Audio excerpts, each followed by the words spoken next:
I want to write a legitimate, serious piece about Cal Tjader and the influence that he had on Latin music on the West Coast. I mean, we know Tito Puente was the man on the East Coast, but then I don't need to tell you all this, but Tjader brought Bobo and Mongo and all those guys to the West Coast, and he had Peraza and he had Al McKibben. Were you? Did you catch that band? No, I caught the later stuff with Claire Fisher, Mike Wolf, all that stuff, and then later on with Vince Latiano. I did a couple of gigs with Cal, but I didn't see the earlier band. No. It's funny. I Mike, this is so classic. In the last 3 weeks, I've interviewed. This is our second interview. I just had Vince Latiano on my show last weekend. I interviewed Bill Vitt and Mike Wolf. Oh, nice, Mike Wolf. Okay, I play. Mike Wolf and I have a band now called the Wolf and Clark Expedition. Wasn't it called? We're getting ready to go to New Orleans this month in November. Wasn't it called like the Undisputed Truth? What was it called before? No, that was his other band from before. That was Impure Thoughts. But you were. I saw a picture of you with there was some tabla player on it too. Yeah, but that wasn't. I was a sideman in that band. We have a new band we're starting. We both have our solo careers, but then we also have a trio called the Wolf and Clark Ensemble. We just recorded just recently. It's not mixed yet, but we're getting ready to do our solo flight. Is at Snug Harbor, a jazz club in New Orleans. You are really making me feel like there's a renaissance in jazz. I mean, when you play at the Magic Bag, like you played the Magic Bag in Detroit last night? Yeah, we did. And talk a little bit about what that venue. I don't even know what that venue. I knew Baker's Keyboard Lounge, but I don't know the Magic. Right. What's the venue like, and what was the scene like? Well, I think the Magic Bag.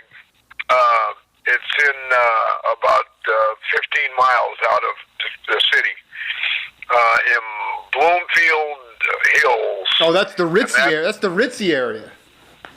Yeah, that's where Michael Moore came from, actually. Oh, of course. And the film guy, but yeah, Roger and Me. Yeah. Yeah, exactly. And so it's a kind of place where like a lot of people who like. It's not a jazz club, but they do have a piano. It seems like whoever goes in there brings their own crowd with them. I played in there with the Headhunters before, and that was we had a nice house. When I was on the jam band scene, I took my group Prescription Renewal in there, and we did good. And last night we played in there with Jeff Berlin, Scott Henderson, and Mike Clark, if you will. It's the way we're billing it, the three of our names, and it was fun, and it was packed. And so what's happening is it's kind of it's not a jazz club. It's more like an electric band kind of crowd. Yeah, but that's great because it brings in a more diverse scene. And I don't think you guys are certainly not playing straight ahead jazz. You guys are playing like visceral, emotional, hard music. Well, we're playing like with this particular band. We're playing we're playing Giant Steps, Footprints, a lot of Wayne Shorter tunes, Fee Fi Fo Fum, all blues from Miles. We're playing a lot of straight ahead stuff. Like 3/4 of the show is actually straight ahead jazz, but with an electric group tilt on it, but we do play Mysterious Traveler by Weather Report because Scott was with Zawanu for a long time. Absolutely. And we play a couple of Jeff Berlin's things, and then we do a couple of my things. So it's a nice show, and the people were really feeling it, man. They were really into it. I think you should. And so, yeah. I think you should bust out Actual Proof. Oh, we play Actual Proof every night. Yeah, it's great, So Mike, I know we don't have a whole ton of time, but we can just do what we got to do here. I did want to, you totally sparked my interest. This is definitely history in the making. Please tell me about your gigs with Garcia and Giraldi. It just blew my head off yesterday. Well, I played acoustic jazz with Vince Giraldi for years and years, 10 years on and off, or off and on. And during that time, at one point, he said, I'm going to try some electric stuff, so bring a bigger drum set. And I said, okay. So we went to a place right off of Fillmore Street called the Pier Street Annex. And it was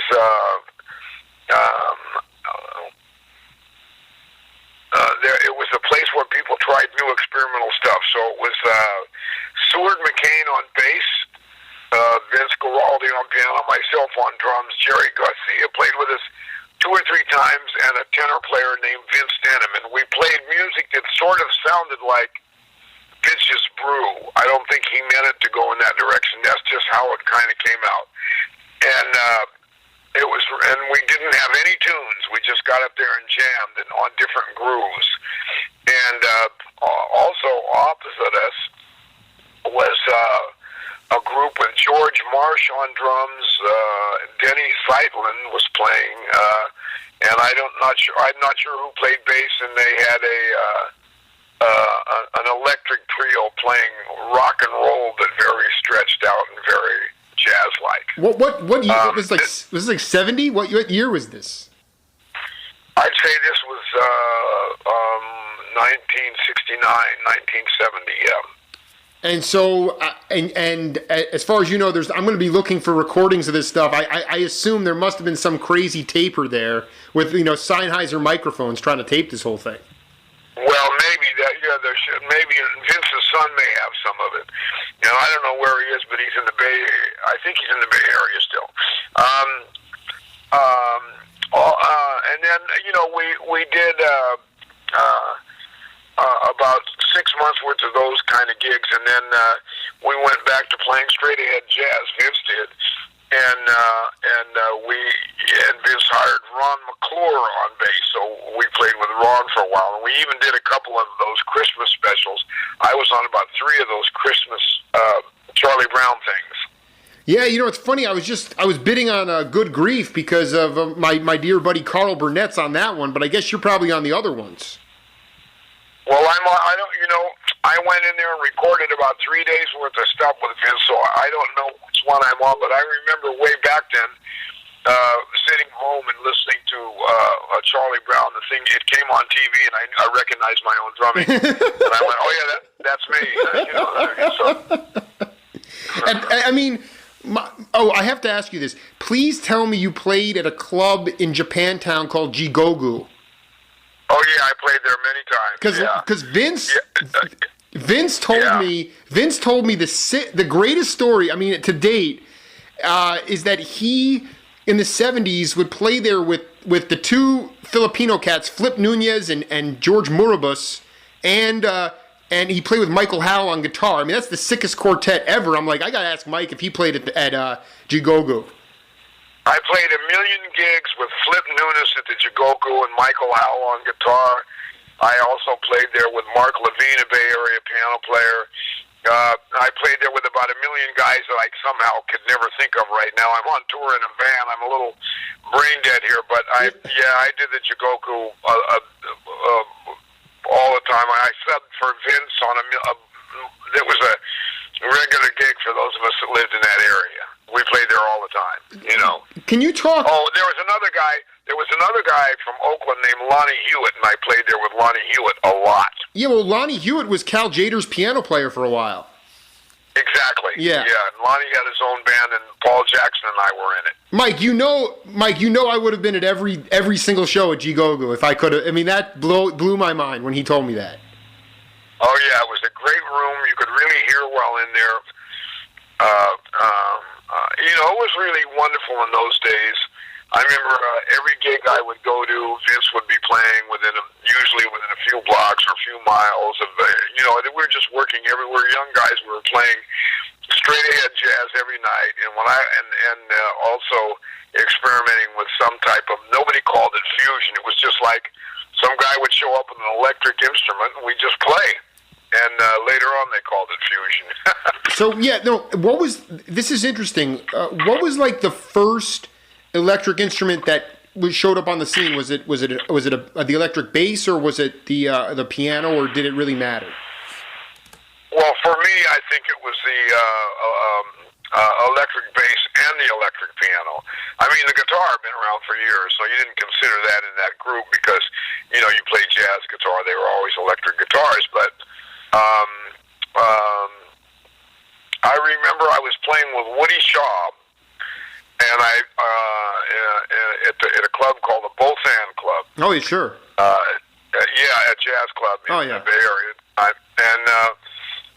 I thought that the time felt a little hard. It was like I'm going like, why is it harder than normal to play, to swing? It feels a little rough tonight. And I was wondering what was going on. And I looked down on the stage, and the bass had a small amplifier, and it was making the cymbal have to play louder to nail the time. And I remember, and that was the beginning of it. Wow. For me.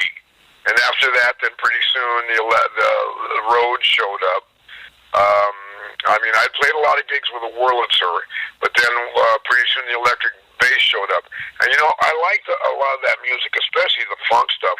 But when it became too loud to improvise, it never swung for me. Once it got to a certain volume level, it just seemed like a war. And the audience seemed to not know. They seemed to like it, but it never had the same communication that the other music did. You know what I mean? But you could really play profoundly funky grooves with the electric instruments, as far as fun goes. But for me, the improv part was always kind of a hassle because I grew up playing jazz, and it was so easy, like your slightest touch would mean something. And now, even your medium touch would usually not even be heard, so everything had to be socked in, double reinforced, and powered up. You know what I mean? Yeah, no. And everybody had amps but the drums, so after a while it was like, damn. You know what I mean? And then came monitors and everything, so it made it a little easier. Yeah, I was going to say this is really important, Mike. I mean, the idea that you could tell. I mean, obviously you were pretty seasoned at that point, but the fact that there was an electric, I forget, you said electric switch on the bass the first time when you said, I don't know why this is so hard to do, but well, it was an amp on the floor, yeah. So it was an amp on the floor. Before that, they play with no amps at all. And then at that point, who was playing bass that night? Do you remember? Was it Ron McClure or someone? His name was James Leary. James Leary. Yeah, Leary. He was a Bay Area bass player, and I believe he lives in LA now. He plays with Basie right now, I think. The thing is that when you were moving into this sort of electric, or rather, music in general was moving towards this more of electric zone. Some people have called it the searching period. Some people have called it the lost era of jazz. We're talking about the early 70s, before things became, like you said, kind of white noise, where the audience didn't even notice it, but it was really hard to hear anything after a while. But yeah. So right, I looked at the first Headhunters album, and Harvey Mason's on that one.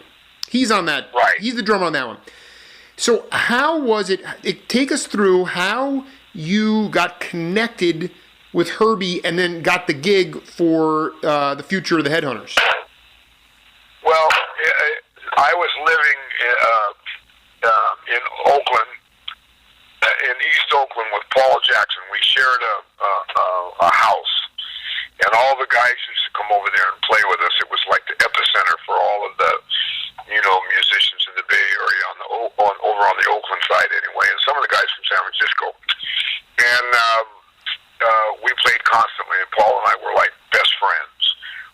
Not just in the music, and also, we hung out all the time. Absolutely. We were young guys, we went crazy and had a blast. Anyway, so what had happened was Paul went up to Lake Tahoe to play with Little Anthony and the Imperials, and he really hated the gig.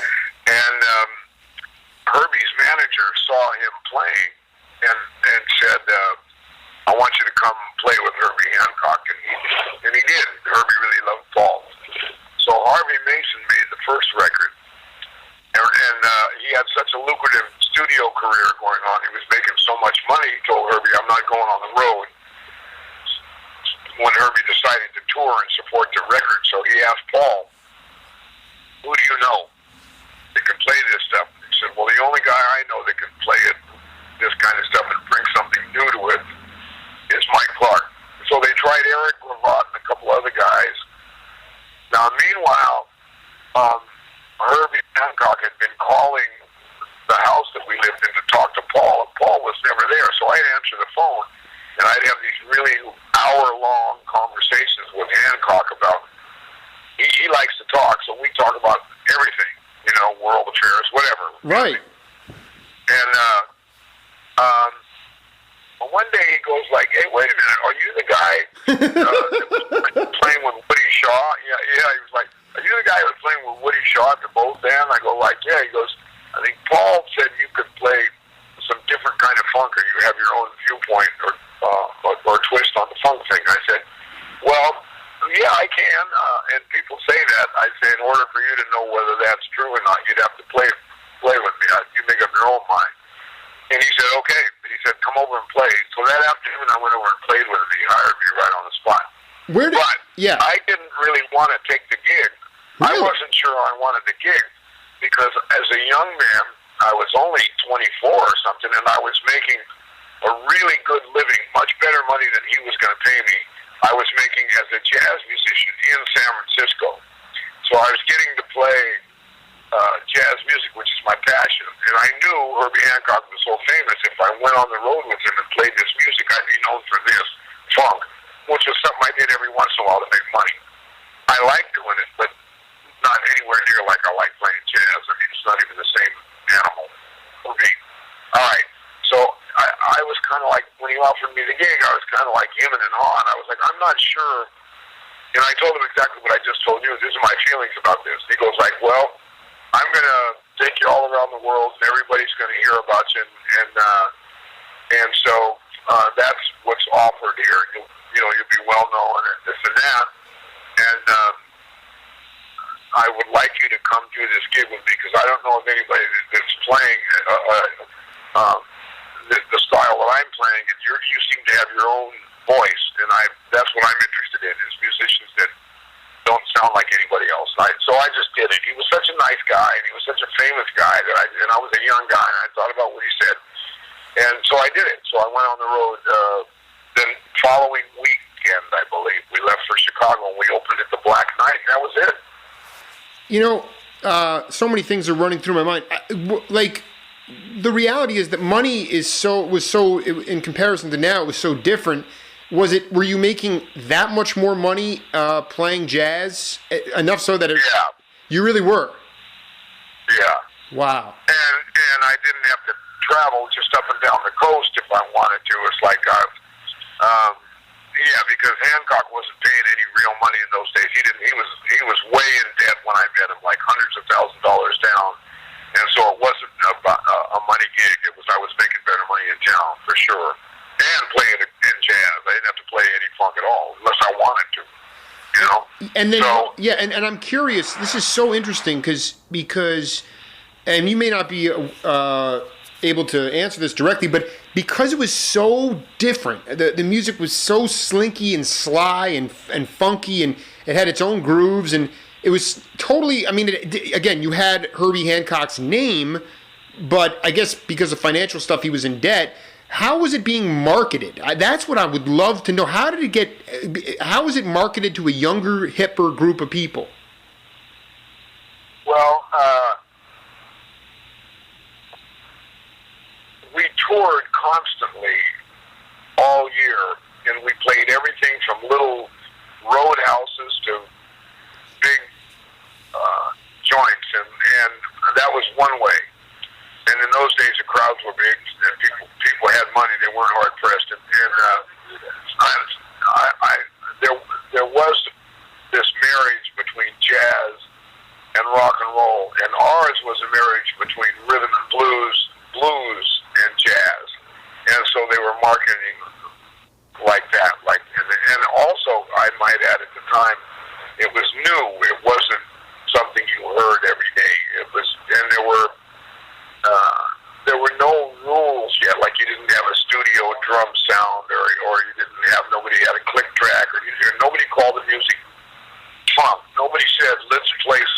Right. They didn't use those terms. They'd say maybe, well, we're going to do something kind of funky. And of course, when I heard Right. that, I thought of Cannonball or Horace Silver or something. I didn't think of James Brown until I realized that Herbie was heavily influenced by Sly Stone, who I'd actually played with in high school, and he was a Bay Area guy, so I knew that whole groove real good. And James Brown, Sly Stone, and I was like, so what I did was just put my jazz sensibility. I took all the bebop and post-bop stuff that I was into and just played that kind of stuff, but played it on a funky-sounding drum kit, and kept it. I instead of playing all over the instrument like Tony Williams or Elvin Jones did, I kept it kind of primarily inside the groove. I did all my stuff inside the groove. You know what I mean? So that's what happened. And you know, I was just listening back to Thrust before we got on here, and it's. I was just wondering, how long did it take for you and Bill Summers to sync up percussion and the kit, because you guys were totally in lockstep, and it makes it for it propels it to a whole new rhythm. Was that kind of, did that take a while to get a rhythm together, or did it kind of happen instantaneously? No, it was totally organic. That whole album, one of the reasons it sounds good, it was completely organic. It was hardly any rehearsals, and we have been doing some road gigs, but Bill Summers had only been in, even though he was in the band, at least on the record before, he was on the record Headhunter, but the one I was not on. But he wasn't actually in the touring band with us until later. Herbie brought him in later when more money was available to have a percussionist. So no, not really. We didn't really know each other musically. We just somehow made it work, and it was kind of organic. The whole session was skeleton arrangements. It wasn't like we worked on it and worked on it and worked on it. It wasn't that type of thing. We just sort of, it was all done by feel and intuition. We didn't read a note. Nobody passed any music out to us or anything. How was it decided? Like, I know my buddy caught you guys at the Palace Theater in Albany in like '75, and I think like John McLaughlin opened up for you guys, and I was wondering, did you play a lot of those old theaters like Upper Darby in Pennsylvania, or the Stanley Theater in Pittsburgh? Some of those old venerable theaters. I played them. Go ahead. Yeah, I played them all many times. That's awesome. I love the Stanley, the Warwick, all that old stuff, the Orpheum and San Francisco. We played them all. Yeah.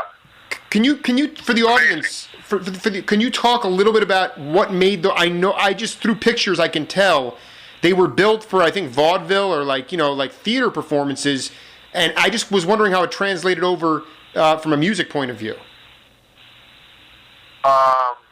Well, I mean, they were awfully big, but it's a ton of empathy. We kept, we had the same road crew for 5 years, so we had our sound on stage really together. You know what I mean? Yeah. And it wasn't a loud band, so it was easy to keep track of the grooves. Nothing got away from us that heavy. It was really more like a jazz-minded. It was a lot of jazz musicians playing this music. So it wasn't like we were funk musicians playing jazzy music. We were jazz musicians playing funky music. We are about 25 minutes in, Mike, and I don't want to keep you too long. I just do you have a couple more minutes? Yeah, sure. Go ahead. I'm having fun. Go on. Okay, cool. Yeah. So you know, there's another component to this. I wasn't sure. I'm not sure where Thrust and Manchild were made, but I was hoping, could you talk a little bit about Wally Heider's studios and what that place was like? Because people are obsessed with Wally Heider, and I'm trying to understand what made the studio and himself so special. What was that all about? That studio had been around for a long time, and most of us who grew up in the Bay Area recorded there a lot, way before I ever got on any famous records. I'd been recording there already. I recorded with Garaldi there, local bands there. I did jingles there, whatever. You know what I mean? Yeah. Different stuff. And then, but what made it just was a studio that had a great sound. It was very relaxed atmosphere. I don't recall ever meeting anybody anybody who worked there. We used to just drag our stuff in there and play. Very relaxed atmosphere, completely cool. And there was a engineer named Fred Catero, who was a genius type engineer. He did most all the stuff there, and I worked with Fred on a lot of records, and he did all Herbie's stuff. I was going to say go ahead. No, it's really interesting because it was not. I think of the Bay Area, and there were I think of fantasy fantasy studios, and right. And then all of a sudden you start looking at this, and I guess maybe Wally Heider, because Herbie was on Columbia. He was on the Columbia, and did it matter if you were on a certain label? You would have a certain. You'd go to Wally Heider if you were on Columbia. Is that how, or just it was just a nice place? No. I think the artist himself would request where to go. Like of Herbie, Herbie had done some recording in there, and he really liked it. He was comfortable there. So now he knows some of the people that work there. He knows what the room sounds like. He knows the board, so it's cool. He just did it there. I like that. I thought the room was much better than the one in Fantasy. I could always hear everything in Wally Heider's. In Fantasy, it was kind of wooden and bouncy. You know what I mean? Absolutely. It kind of bounce all over the place. Yeah, exactly. And I although they made great records there, it didn't seem to bother anybody else. But I liked Wally Heider's much more. It was all very dry in there, and I could hear my drums in relationship to everything everybody did. I have to go back for a moment because when Bill Vitt and I talked, it blew his mind that I had talked to you like 2 weeks before. I was curious because he was with the Sons of Champlin with Bill Champlin at that. I just want to go back for a minute. Did you guys? It must have been kind of a trip to. Did you bump into each other in Sacramento at like Dave's Soul Kitchen or only in the Bay Area? Like, I knew Bill from Dave's Soul Kitchen and from a guitar player named Ned Eldridge. And we both used to play gigs with Ned. We were friends of Ned's, and that's how I met Bill. He was a hell of a drummer always. I really dug him.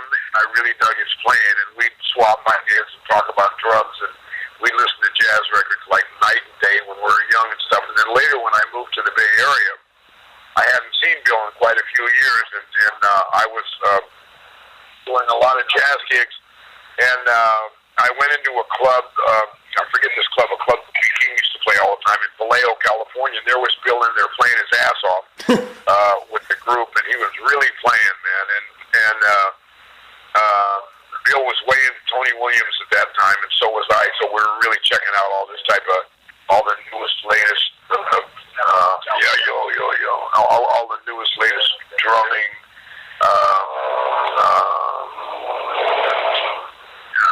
innovations, and then I eventually became part of it with Herbie. And I'm in a car, so when you heard me say "yo," I was saying, this makes I was looking at what was going on out my window. And Bill was part of that. Shortly after that, Bill was playing with the Sons, and then he was doing it with Merle and them. And then Bill knows the Pier Street Annex and all those clubs. He's played all those clubs too, and so then he moved up north a little bit, up above Cotati, I believe, more like towards Russian River, and we'd only see each other once in a while on one gig or the other. I'd see him here or there, but I'm a fan of Bill Bitts. I dig his drumming, and he's an old and dear friend of mine. Yeah, well, do me a favor when you do have a down moment, call him because that's part of the reason I love doing this show. I connected another classic Bay Area drummer, Dick Burke.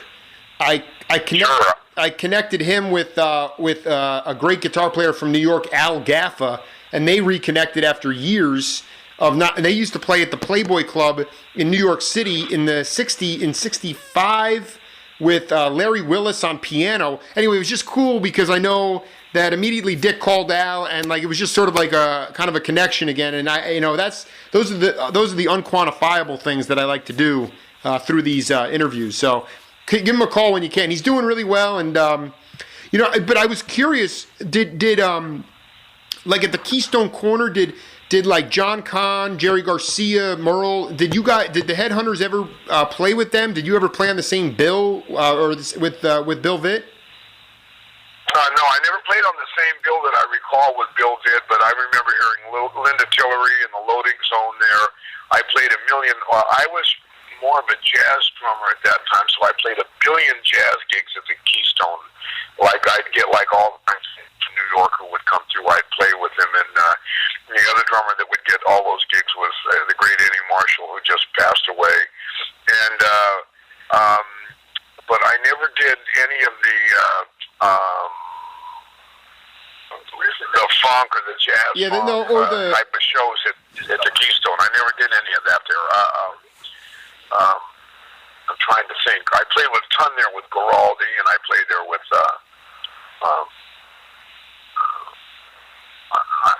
I did actually do a show there with Herbie right at the beginning. I was actually curious. What albums are you on with Giraldi? I'm going to buy every single one of them. Well, we didn't do a live jazz record. I just on some of the Charlie Brown things, and I did some recording with him. And his son said they were going to put it out. I can put you through to a guy that I have on my email that knows what's going on with that. We never did a record like Colin Bailey, the great drummer. He was on Cast Your Fate to the Wind, and I kind of came with Giraldi right after that because Colin got busy, I think, with Joe Pass. And I just met Vince through a friend of mine and ended up playing with him. And I later on recommended Vince Lacchiano for the gig with Giraldi after I left, and he took the job. And I was like, please hire Vince. You're going to love him. Yeah. Great drummer. And the Giraldi loved him. They were friends. Because I know that Vince did a couple of albums on Warner Brothers right around the time it sounds like you joined up with him. One was called The Eclectic Vince Giraldi, and then there was one before that, but I don't remember seeing you on drums. I'm just kind of curious as to why. I forget who was playing drums, but I have no idea. I would think that it would be Colin, right. Yeah, but it wasn't me. Those records had already been done, the fantasy records before. But like I say, Vince and I went into Headhunters. I recorded tons of stuff with him. And nothing ever came out as far as a regular record, a jazz record, but the Charlie Brown things showed up. And I don't know what happened to the other stuff that we did. But there was a tenor player named Vince Denham from the Bay Area who now lives in L.A. He's very good. He was on a lot of that stuff. I was curious. Bill Vitt mentioned to me that you were in a band called the Dell Tones back in Sacramento. The Delphonic. I can't remember what he said. The Dell Counts. The Dell Counts. Talk about the Dell Counts. Yeah. Well, we were a local rhythm. We played like a million gigs at all of the dances, fairgrounds, officers' clubs. We had an agent. They booked us all over the place. And we opened for the Rolling Stones. Wow. I think it was their second gig in the States. It was the gig that Keith Richards got shocked on the microphone. I was right there on stage. I saw the whole thing. And we played with a group called the Coasters and the Olympics, and Sonny and Cher. We backed those three up. And Ike and Tina were on the show. And this was Memorial Auditorium in Sacramento, and Dell Counts played several shows there with famous rhythm and blues stars, but the most visible show we did was with the Stones, and that was the first time I saw a riot at a concert ever. I'd never thought of the two going together, because we go there when I was a kid, and even during that time, I'd go there to see Count Basie, Duke Ellington, Gene Krupa, James Brown, Bobby Blue Bland, Ike and Tina, but I'd never seen anything ruckus, you know what I mean? Sure. It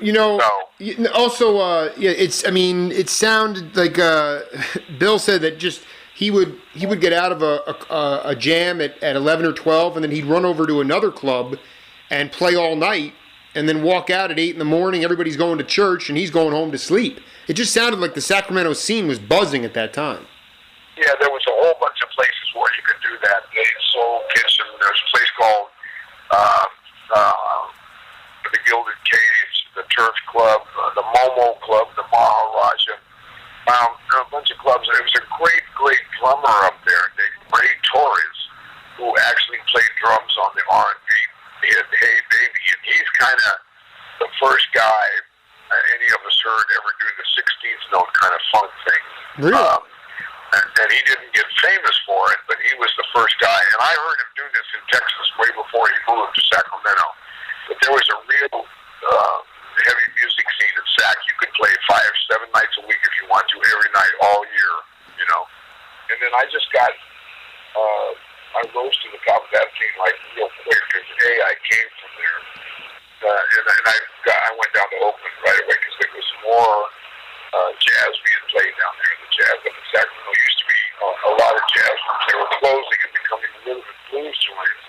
And I was enjoying the rhythm and blues thing because it was lucrative. And the music had the blues in it. I was digging that. And then I went down to Oakland. And as soon as I got there, I got a 3-night-a-week gig in Vallejo at a club called the Village with my own organ trio. And I did that for 3 years. Plus a jam session on Sunday. And I met all the musicians in the Bay Area on that gig and started, really working constantly. It was great. It was fantastic. And Vince Ladiano and I, and another drummer named Eddie Marshall, and another drummer named Gaylord Burks. There were 4 of us. We pretty much owned all the drum chair of all the music that was going down in the Bay Area and filmed it. Unbelievable. I could not have asked. I'm so happy, man. Like, I love what the Bay Area stood for. I feel badly about kind of it was such the music. A lot of the musicians didn't get involved with the political protests, but through the music and through the actual events themselves, it galvanized regular people. That's what's really fascinating about it, is that because you had these diverse bills with the Aztecas and the Malos, Jefferson Airplane, Herbie and the Headhunters. I mean, you had such great music. It was so open-minded that it really brought people together. And you had the Black Panther movement, you had the Chicano movement, and that it gets written off as some sort of flower power hippie kind of cheesy thing, but it was so much deeper than that. Well, it changed the world, that whole movement from there for a while. It went back even farther back than, well, maybe not farther back, but politically it's going backwards right now for me. But you're absolutely no. I think you're right. I think it's going backward, more backward. Yeah, because I played because I lived with Paul out in the hood in Oakland. I played a lot of Black Panther rallies with Angela Davis. I met Jesse Jackson.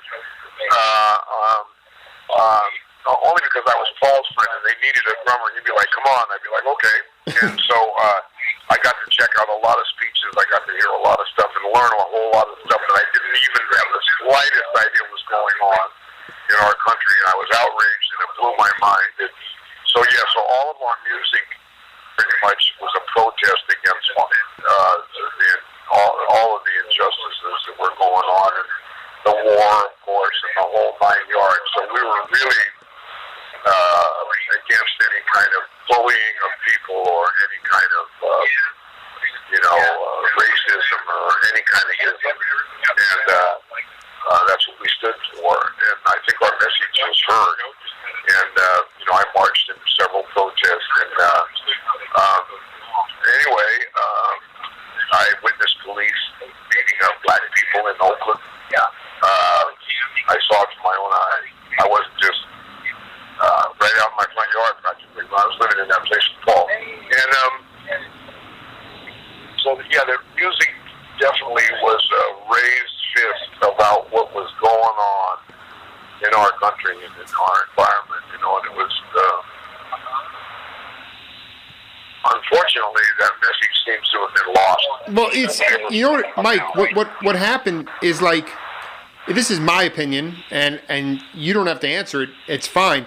I just feel now is that, okay, the social causes back then were equal rights for people, for Black people especially, and this continuation of and you saw firsthand the brutality and the assaults and sometimes the murders. I mean, it was like, as a human being, you would say, this is just not right.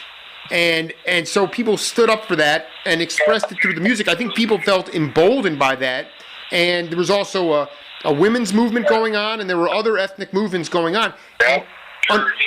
Unfortunately now, the one social movement going on in the Bay Area is gay rights. And I don't have a problem with gay rights, but that's not a rallying cry for a lot of people. People are still very uncomfortable by that stuff, and that's fine. But it's just very hard. It's just very hard to you had a sly in the face.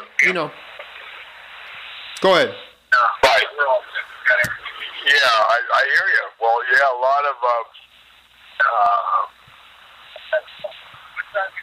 I think greed and power is the name of the game now, and money, and it's hard to even get to a lot of those issues now because people are dancing as fast as they can to pay the rent, and that's where they'd like to have them. This way, the few people can swing with all the bread. That's what it's about. Right, and you what was that? Yeah. So it's the same thing it was about then, except it was really people stood up more. Now I don't hear a lot of voices fighting against what's going on like I used to. There are some, but it was everywhere you looked were people that were rallying against this type of behavior in those days. Everywhere you looked, Yeah. And you could take that message all over the country, and it wasn't nearly as hard to. I mean, look at you guys right now. You guys are like the road warriors. You're your own roadies. You're your own people. I mean, back then you had an equipment crew. It seemed like everybody was a family. That's the way Bill Vitt talked about it. Yeah, I agree. Yes. Just real quick, Mike. When you decided. So you were with the Headhunters, you made Man-Child, and then Herbie decided to go off in a new direction, and you guys said, wait a minute, let's do some stuff on our own with the Headhunters title. How did that work? Well, here's what happened. When they made Man-Child, when he made Man-Child, I was so astonished at how commercial and straight it was. I said to him, we sound like a band that needs a singer. We sound like a backup group. We're not playing. Right. We're just playing time. And now people were getting greedy over money and started to use terms like keep it in the pocket and all these studio terms.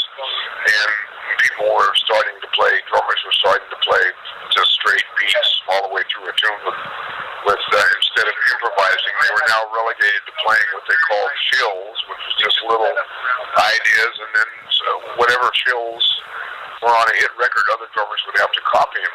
And I've always been a jazz musician, so I was like, no, I don't want to go in this direction with my life, even though it's Herbie Hancock. I mean, I don't care who it was going in this direction. I didn't want to go.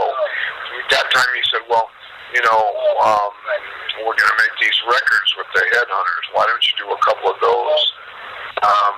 Because the band's not going to last forever. And I thought, I always a young guy, so I always needed money. So I made a couple of those records with the Headhunters. And but I was already just spiritually, I'd already left the band inside, soon it dissolved. And I moved to, I joined a group called Brand X, which was very innovative and modern. And although it wasn't jazz, it was fusion music, and I'd never played fusion music before. But this was like art rock, and I'd never played rock. I'd never really played rock and roll. I never played garage rock or any of that when I was a kid. I was always jazz, funk, or soul, rhythm and blues, this type of thing. So I took the gig. I was on that band for 2.5 or 3 years, and I loved it. And I moved from there right to New York and started playing bebop again. And here I am now. But that's how that went. I went, and actually years and years later, we decided to pick up the Headhunters again and try it. And then it was just, I thought I'll give it a shot and see what happens. And so I did. And but for years we didn't play with that band. I'm not really I'm capable of making a record if somebody pays me well and playing a commercial beat or something like that. But it's nothing I ever think about in my spare time. You know what I mean? I'm not the right guy for that. And what I'm learning about Cal Tjader is he was not a saint. A lot of shit went down. I know a lot of guys that work with him, so I know a lot of stories. All right, so nobody's well, perfect. What, quite frankly,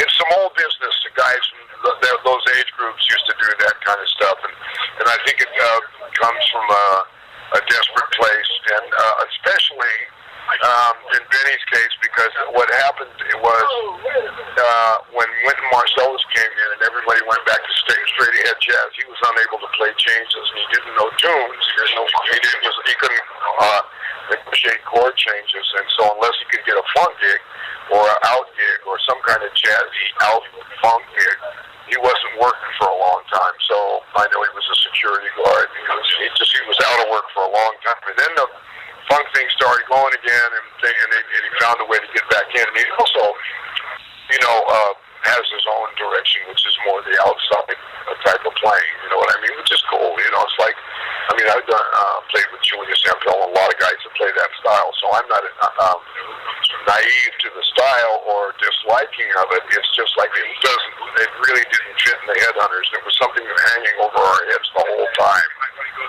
So. Anyway, that's it. So we can talk about that later or whatever. But, listen. When are you going to get? I'm not even. Go ahead. No. When are you? Frankly, he's been. He was. When I called him originally, and I was like telling him about what I was trying to do. He's like, I don't know if I want to talk about that. So he's pretty guarded about it anyway. I have no relationship with him either. But it is good. It's good to hear about interband chemistry because. This is how bands listen. I have young guys in Tucson right now. I'm a young guy too. I see all these guys that are trying, and you have to deal with personalities and playing styles and eccentricities, and it's fucking hard. Yeah, well, he probably doesn't want to talk about it for those reasons because he knows that the rest of the Headhunters, Paul Jackson, we all know what he did. So it's like. It's fairly serious, and we didn't take legal action just against him as far as having him jailed or anything because we said, well, he's a fellow musician and he did wrong, and maybe, but we definitely got on his case and let him know what time it is. So there it is. Hey, man, yeah, listen, Mike, I love you, man. You keep it up. I'll call. When are you going to be back in New York? I'm out till November, I don't know, 9th or something like that. All right, well, I'll hit you up around turkey time, and we'll keep it going. All right, bro. Okay. Talk to you. Thank you. Thank you, Mike.